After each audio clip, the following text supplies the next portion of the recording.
Hi, I'm Dave Scott. I like to mix up a lot of swim drills, and I think this freestyle drill with a single paddle on, you'll find it's very effective to recognize the weakness in one side. So I've got the paddle on my right hand. This is the Finesse agility paddle, and it allows you a nice firm hold on the front end. You get a nice clean elbow set. So when we're swimming freestyle, people say, well, that makes you really lopsided.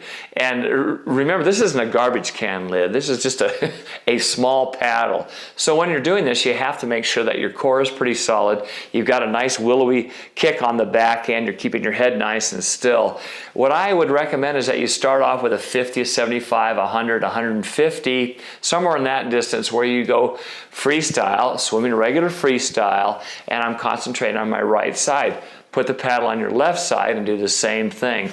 And also vary your speed. So don't just do some of it slow to moderate.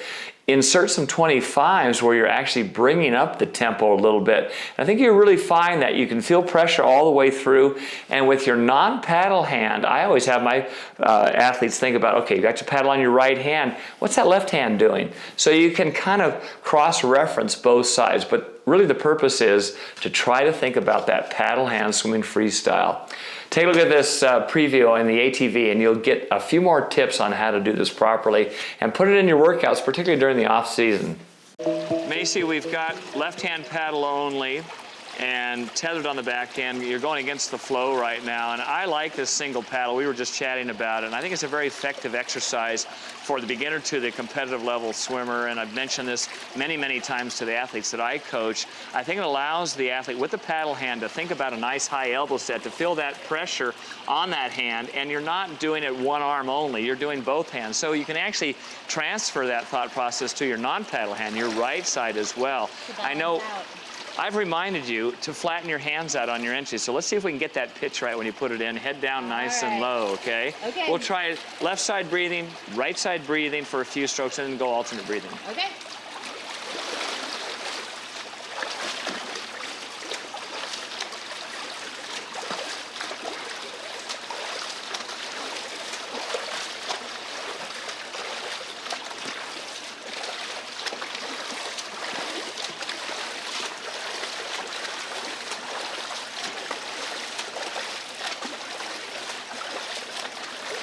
Okay, good.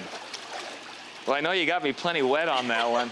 No, that was a lot better. One of the interesting things in the ATV is that when we have the flow against you like this, you really have to concentrate because we have unequal pressure on both sides. Right. So we don't want to swim a lot of time with the single paddle on, but you have to really draw your belly in so that you're not wiggling on the back end, so you stay centered in the ATV. So it really forces you to concentrate, though, on both sides. When you have the same thing on both hands, you don't have to think as much. It's great. Good. Put it in your drills.